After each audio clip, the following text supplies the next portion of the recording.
Hello, I am Professor Pi, or Press Pi, whatever one you prefer, and today we're going to talk about how to solve for x. So solving for x is going to be super important for your math career. Like, this is the foundations for the foundations. Um, but luckily, after a few videos and practice problems, you should be able to understand it just fine. Um, so let's look at a problem that we'd have for when we have to solve for x. So let's say we have x plus 3 equals 5.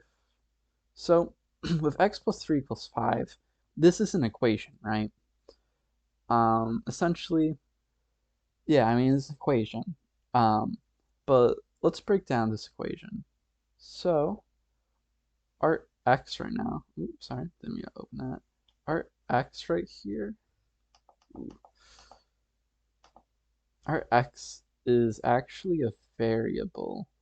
Um, you can really use any letter for a variable, but mostly people will use X. If you take any careers in sciences, certain science classes, you might use other stuff, but X and Y are going to be the most common. So essentially what variable is saying is something that can vary, or is something that can be different. Um, but usually we solve for variable, and I know that the title of this video is called solving for x, but it should really be called solving for a variable, but most people call it solving for x. So I mean, essentially what this equation is saying is, okay, we want to know what x is, so we want to know what number um, plus 3 equals 5. And you might be able to do that like pretty quick in your head, right? You might be able to just figure out, um, if you want to, pause it and just try to figure it out.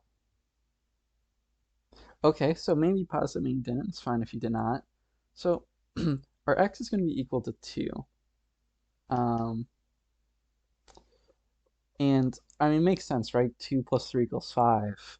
Um, a way you could have thought about it is, um, let's say 5 is how many apples we have, right? We have 5 apples, which I'm just going to use circles because I am definitely not an artist. So we have a total of 5 apples, right? But before we have 5 apples, we have 3. So we have 3 apples. Um, and the x, essentially what the x would be in this situation is, someone's giving us apples. So if we have 3 apples currently, and after someone gives us a x amount of apples, we're going to have 5. Well, how do you get 3 to 5? You add 2, right? So someone's going to give us 2 apples. 2 apples. Yeah, and I mean, like I said earlier, 3 plus 2 equals 5. So essentially, that's like an kind of like quick way of understanding it. But let's talk about. Ooh, sorry, that was a weird glitch. Um, let's talk about like how the proper way of doing this. Um, so let's use the same problem again. X plus 3 equals 5. Sorry, that was a bad plus sign. So we have our equation here, right? X is our variable. Yeah. So what we're going to do is we're going to draw a line down this equal sign. And we're not going to rewrite everything yet, but let's just write this equal sign in the center. So you probably learned PEMDAS, right? Solving for x is going to essentially be the same as PEMDAS, except we're going to be working in reverse. So we're going to try to do is we're going to try to actually isolate x. We're going to try to get x to be by itself. So the way we get x to be by itself is we want to move over that 3, right? That's going to be the quickest way. But the question is, how are we going to move over that 3? Well, we're going to subtract by 3. So when we do 3 minus 3, that's going to give us 0, right? Our terms are going to end up canceling out. So that means we're going to have x all by itself over here. But okay, now how about what happens to the other side of the 5? Well, we're also going to minus it by 3.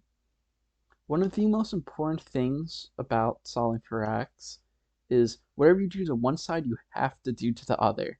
So since we minus the 3 on the left, we have to minus the 3 on the right.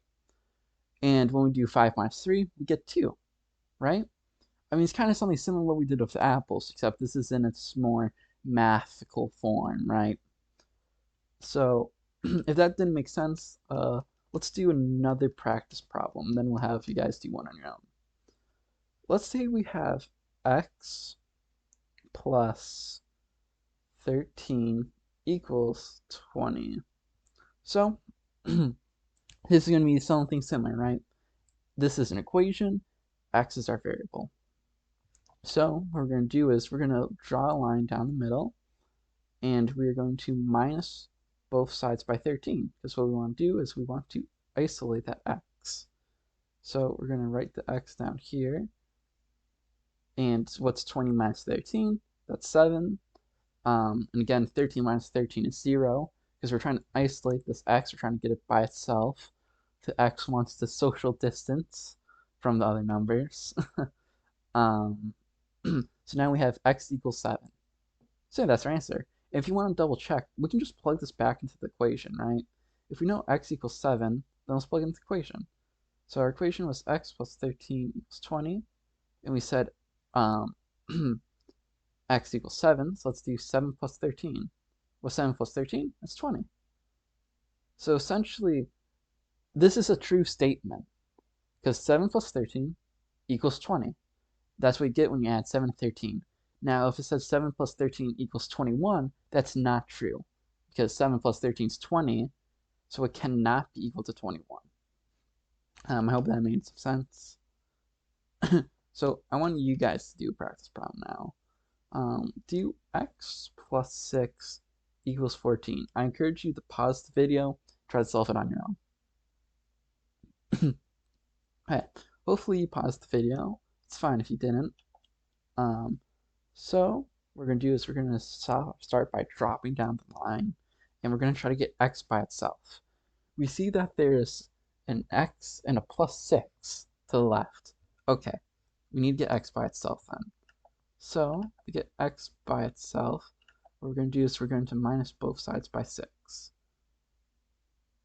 Because again, whatever you do to one side, you must do to the other. So now we are going to have x, 14 minus 6 equals 8. Now we have x equals 8. Perfect. Amazing. So if you didn't get this, maybe you should look back your steps, see maybe you messed up somewhere, maybe you just made a simple adding subtracting mistake. It's all good. I do that from time to time, so don't feel bad, or don't put yourself down if you mess up or something like that. We all make mistakes. With practice, you'll make less mistakes though, and that's why it's important to practice. So let's do a new type of problem. Let's say we have x minus 2 equals 5. So again, we have an equation, but here's the twist. We have an x minus 2 now. We have that minus 2. So we have to think to ourselves, how do we get x by itself? How do we get rid of this negative 2? Well, what we're going to do is we're going to add by 2, right? I mean, if you think about it, what do you get when you have negative 2 plus 2? If you owe me $2 and you give me $2, then you don't owe me anything. You owe me $0, right? So the negative 2 and the positive 2 are going to cancel out. So now we are going to have x equals 7, because 5 plus 2 equals 7. And just like last time, whatever you do to one side, you have to do to the other. That is just pretty much a set in stone rule when it comes to solving for x. So let's do another. Actually, I want you guys to do this one on your own. I feel like you guys probably maybe gone down. You have understood it by this point. If you didn't, don't. It's completely fine. I'll probably have other videos about this topic. So yeah, just solve this problem real quick. Okay, hopefully you paused the video. It's fine if you didn't. Um, what we're gonna do is we're gonna drop down this line. We're gonna want to get x by itself, so we're gonna add each side by 8. And now we're gonna have x equals 16, because 8 plus 8 is 16. So yeah, that's the answer to that question. And similar to last time, when we had this x minus 8 equals 8, and we were saying, well, x equals 16, we can just plug this in for there. So let's do 16 minus 8. What is 16 minus 8? It's 8. So yeah, this is true. And it's a true statement. Also, that was a very strange looking 8. My bad. Let's do a couple more problems, slightly more complex. Um, these are still going to be one-step problems, but they might be considered two steps. I don't know. It'll just be something interesting to show you, help you understand the rules of how this works. Let's say we have a problem. X equals 5 plus 2. So x is already by itself, right? All we have to do is we just have to add this 5 and 2 together, because they're already on the same side, so we don't need to move them at all. So now we have x equals 7, right? I mean, that's pretty simple, but let's show maybe a slightly more complex problem, right? Let's say we have x minus 4 plus 2 equals 3. So what we're going to do is we're going to combine these two first. This is called combining like terms. You might have heard the term before. Now we have x minus 2 equals 3. And now that we've gotten this part over here simplified, we can just add this 2 over. Again, we're going to add that 2 over. And 3 plus 2 equals 5. So we're going to get an answer. X equals 5. Again, we can plug this back in. X minus 4 plus 2 equals 3. So if we plug this back in, get 5 minus 4 plus 2 equals 3. So 5 minus 4 is 1. 1 plus 2 equals 3. So yeah, this is true. Oh, that's a bad circle. But that's pretty much going to be it for this video. If you may want to learn 2 steps or maybe a more in-depth version of this, please check my channel. I'll probably have a video about that uploaded sometime soon. If you guys need help with a certain topic, put in the comment section. Let me know. I know quite a bit of math. So yeah, I should be able to help. Have an amazing day, guys. Goodbye.